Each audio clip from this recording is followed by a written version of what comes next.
श्री भगवत गीता के 9वें अध्याय का महत्व। महादेव जी कहते हैं, पार्वती, अब मैं आदरपूर्वक 9वें अध्याय के महत्व का वर्णन करूंगा। तुम स्थिर होकर सुनो। नर्मदा के तट पर महिष्मती नाम की एक नगरी है। वहाँ माधव नाम के एक ब्राह्मण रहते थे, जो वेदांतों के तत्व और समय समय पर आने वाले अतिथियों के प्रेमी थे। उन्होंने विद्या के द्वारा बहुत धन कमाकर एक महान यज्ञ का अनुष्ठान प्रारंभ किया। उस यज्ञ में बलि देने के लिए एक बकरा मंगवाया गया।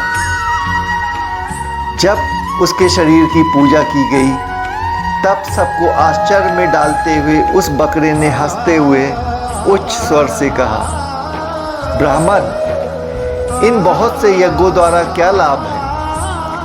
इनका फल तो नष्ट हो जाने वाला है तथा ये जन्म, जरा और मृत्यु के भी कारण है।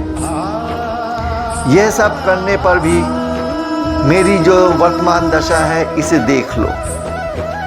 बकरे के इस अत्यंत कौतूहलजनक वचन को सुनकर यज्ञ मंडप में रहने वाले सभी लोग बहुत ही आश्चर्यचकित हुए। तब वे यजमान ब्राह्मण हाथ जोड़ अपलक नेत्रों से देखते हुए बकरे को प्रणाम करके श्रद्धा और आदर के साथ पूछने लगे। ब्राह्मण बोले, आप किस जाति के हो? आपका स्वभाव और आचरण कैसा था तथा किस कर्म से आपको बकरे की योनि प्राप्त हुई? यह सब मुझे बताइए। बकरा बोला, ब्राह्मण, मैं पूर्व जन्म में ब्राह्मणों के अत्यंत निर्मल कुल में उत्पन्न हुआ था। समस्त यज्ञों का अनुष्ठान करने वाला और वेद विद्या में प्रवीण था। एक दिन मेरी स्त्री ने भगवती दुर्गा की शक्ति से विनम्र होकर अपने बालक के रोग की शांति के लिए बलि देने के लिए मुझसे एक बकरा मंगवाया। तत्पश्चात जब चंडिका के मंदिर में वह बकरा मारे जाने लगा, उस समय उस बकरे की माता ने मुझे शाप दिया, ओ ब्राह्मणों में नीच पापी ब्राह्मण, तू मेरे बच्चे का वध करना चाहता है, इसलिए तू भी बकरे की योनि में ही जन्म लेगा।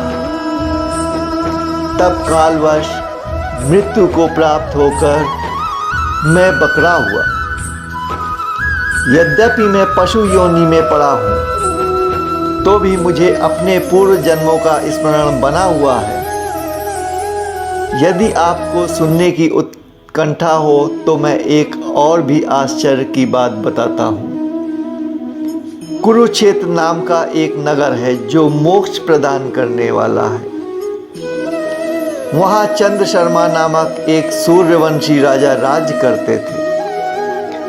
एक समय जब सूर्य ग्रहण होने लगा, राजा ने बड़ी श्रद्धा के साथ काल पुरुष का दान करने की तैयारी की।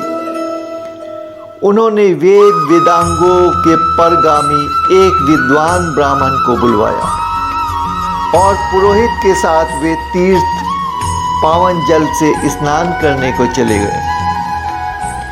तीर्थ के पास पहुंचकर राजा ने स्नान किया और अपने वस्त्र धारण किए।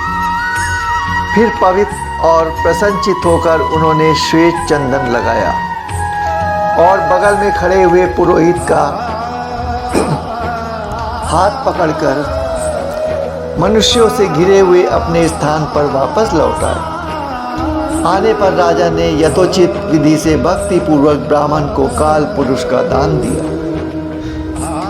तब काल पुरुष का हृदय चीरकर उसमें से एक पापात्मा चंडाल प्रकट हुआ। फिर थोड़ी देर बाद निंदा भी चंडाली का रूप धारण करके काल पुरुष के शरीर से निकली और ब्राह्मण के पास आ गई। इस प्रकार चंडालों की वह जोड़ी आंखें लाल किए निकली और ब्राह्मण के शरीर में जबरदस्ती प्रवेश करने लगी। ब्राह्मण मन ही मन गीता के 9वें अध्याय का जप करते थे और राजा चुपचाप यह सब देख रहे थे। ब्राह्मण के अंतःकरण में भगवान गोविंद शयन करते थे, वे उन्हीं का ध्यान करने लगे। ब्राह्मण ने जब गीता के 9वें अध्याय का जप करते हुए अपने आश्रयभूत भगवान का ध्यान किया, उस समय गीता के अक्षरों से प्रकट हुए विष्णु दूतों द्वारा पीड़ित होकर वे दोनों चंडाल भाग गए। उनका प्रयोग निष्फल हो गया। इस प्रकार उस घटना को प्रत्यक्ष देखकर राजा ने आश्चर्यचकित होकर कहा, विप्रवर, इस महाभयंकर आपत्ति को आपने कैसे पार किया? आप किस मंत्र का जप और किस देवता का स्मरण कर रहे थे? वह पुरुष व स्त्री कौन थी? वे दोनों कैसे उपस्थित हुए? फिर वे शांत कैसे हो गए? ये सब मुझे विस्तार से बताइए। ब्राह्मण ने कहा, राजन, चंडाल का रूप धारण करके भयंकर पाप ही प्रकट हुआ था तथा वह स्त्री निंदा की साक्षात मूर्ति थी। मैं इन दोनों को ऐसा ही समझता हूँ। उस समय मैं गीता के 9वें अध्याय के मंत्रों की माला जपता था। उसी का महत्व है कि सारा संकट दूर हो गया। महीपते, मैं नित्य गीता के 9वें अध्याय का जप करता हूँ। उसी के प्रभाव से प्रतिग्रह जनित आपत्तियों को पार कर सका हूँ। यह सुनकर राजा ने उसी ब्राह्मण से गीता के 9वें अध्याय का अभ्यास करवाया। फिर वे दोनों ही परम शांति मोक्ष को प्राप्त हो गए। यह कथा सुनकर ब्राह्मण ने बकरे को बंधन से मुक्त कर दिया और गीता के 9वें अध्याय के अभ्यास से खुद भी परम गति को प्राप्त हुआ। गीता का 9वां अध्याय। उसके उपरांत श्री कृष्ण भगवान बोले, हे अर्जुन, तुझ दोष दृष्टि रहित भक्त के लिए इस परम गोपनीय ज्ञान को रहस्य के सहित कहूँगा, जिसको जानकर तू दुख रूप संसार से मुक्त हो जाएगा।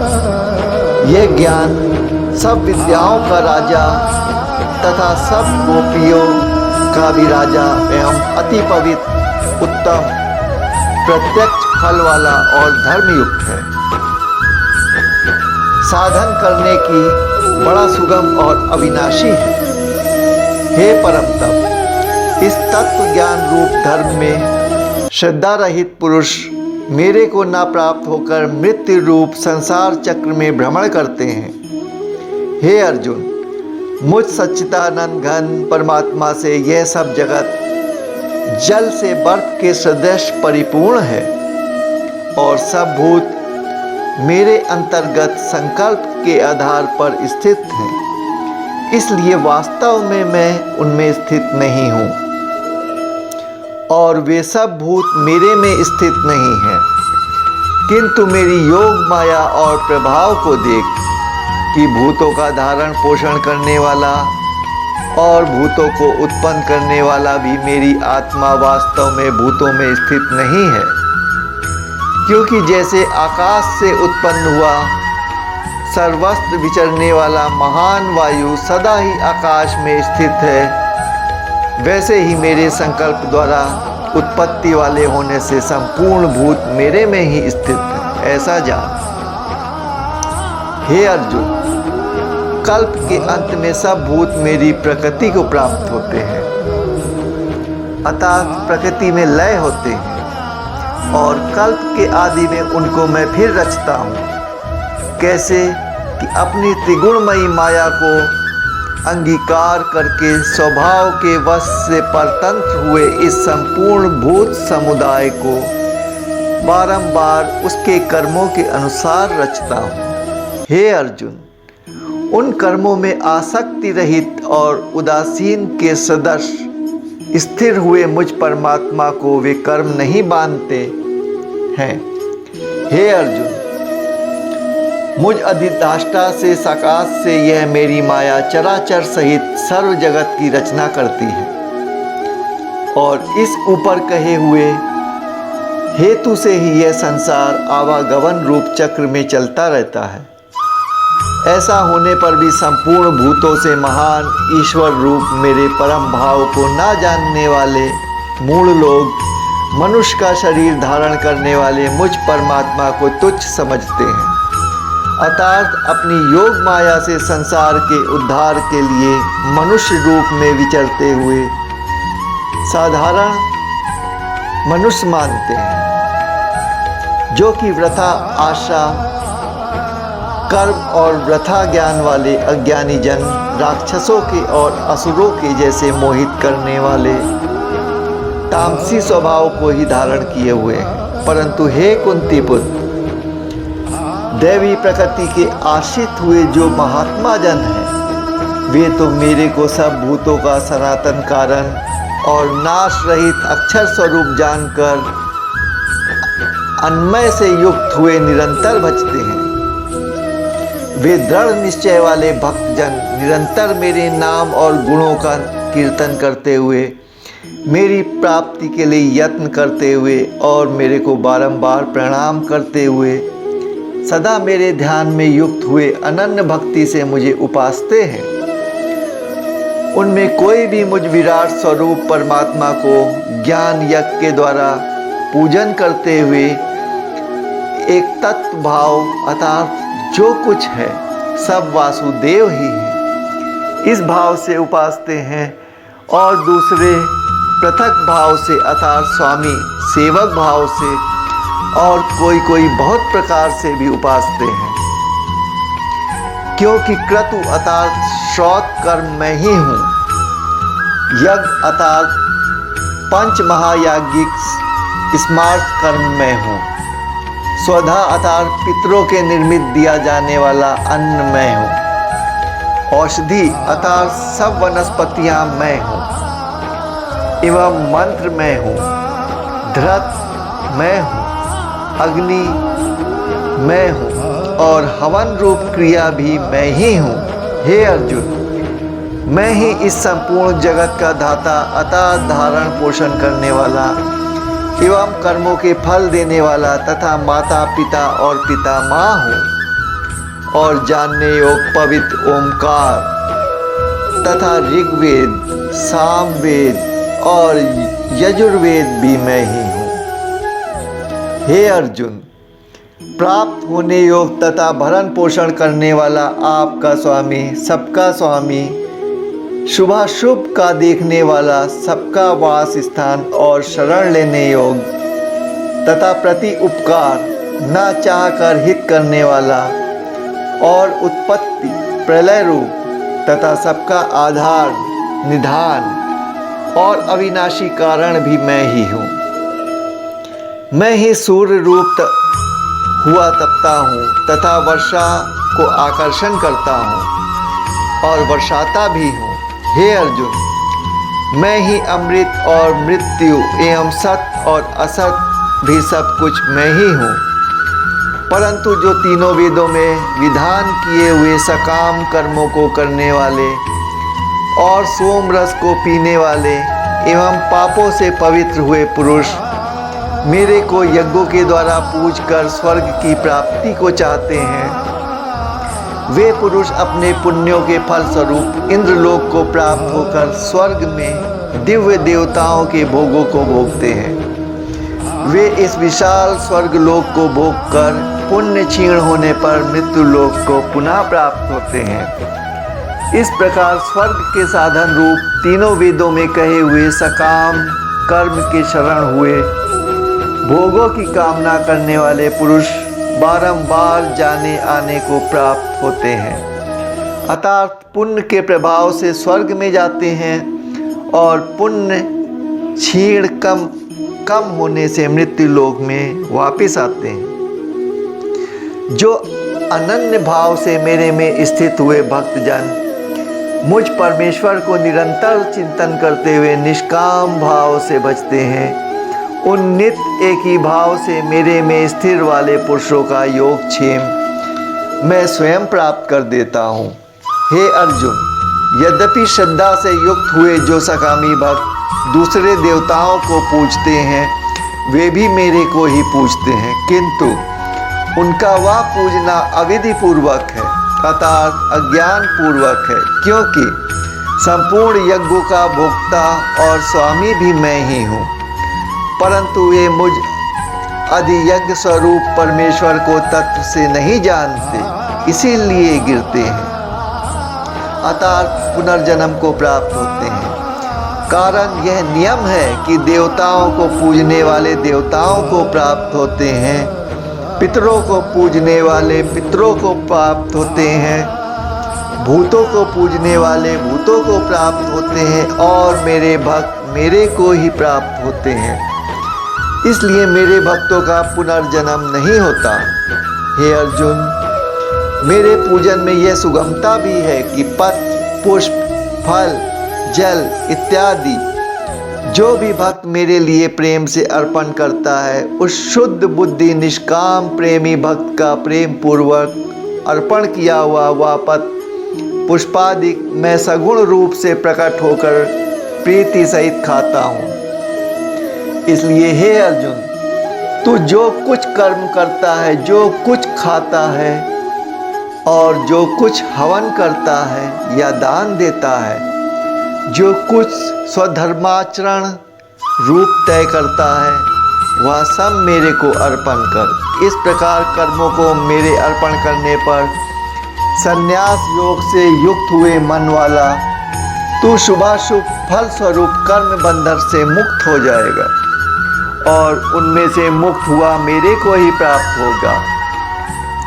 यद्यपि मैं सब भूतों में समभाव से व्याकुल हूँ, ना कोई मेरा अप्रिय है और ना प्रिय है, परंतु जो भक्त मेरे को प्रेम से भजते हैं, वे मेरे में और मैं उनमें प्रत्यक्ष प्रकट हूँ। मेरी भक्ति का और प्रभाव सुन। यदि कोई अतिशय दुराचारी भी अनन्य भाव से मेरा भक्त हुआ, मेरे को निरंतर भजता है, वह साधु ही मानने योग्य है, क्योंकि वह यथार्थ निश्चय वाला है, अर्थात उसने भली प्रकार निश्चय कर लिया कि परमेश्वर के भजन के समान अन्य कुछ भी नहीं है। इसलिए शीघ्र ही धर्मात्मा हो जाता है और सदा रहने वाली परम शांति को प्राप्त होता है। हे अर्जुन, तो निश्चय पूर्वक सत्य जान कि मेरा भक्त नष्ट नहीं होता। इसलिए हे अर्जुन, स्त्री, वैश्य और शुद्धिक तथा पाप योनि वाला जो कोई भी हो, वे मेरे शरण होकर परम गति को ही प्राप्त होते हैं। फिर क्या कहना है कि पुण्यशील ब्राह्मण जन तथा राजश्री भक्तजन परम गति को प्राप्त होते हैं। इसलिए तू सुख रहित और क्षण भंगुर इस मनुष्य शरीर को प्राप्त होकर निरंतर मेरा ही भजन कर। अर्थात मनुष्य शरीर बहुत दुर्लभ है, परंतु है नाशवान और सुख रहित। इसलिए काल का भरोसा ना करके तथा अज्ञान से सुख रूप भासने वाले विषय भोगों में ना फंसकर निरंतर मेरा ही भजन कर। केवल मुझ सच्चिदानंद घन वासुदेव परमात्मा में ही अनन्य प्रेम से निरंतर अचल मन वाला हो और मुझ परमेश्वर को ही श्रद्धा प्रेम सहित निष्काम भाव से नाम, गुण और प्रभाव के श्रवण, कीर्तन, मनन और पठन पाठन द्वारा निरंतर भजने वाला हो तथा मुझ शंख, चक्र, गदा, पद्म और किरीट, कुंडल आदि से भूषणों से युक्त पीतांबर वन वाला और कौस्तुभ मणिधारी विष्णु का मन, वाणी और शरीर के द्वारा सर्वस्व अर्पण करके अतिशय श्रद्धा, भक्ति और प्रेम से विहलता पूर्वक पूजन करने वाला हो और मुझ सर्वशक्तिमान विभूति, बल, ऐश्वर्य, माधुर्य, गंभीरता, उदारता, वात्सल्य, सहृदता आदि गुणों से संपन्न सबके आश्चर्य रूप वासुदेव को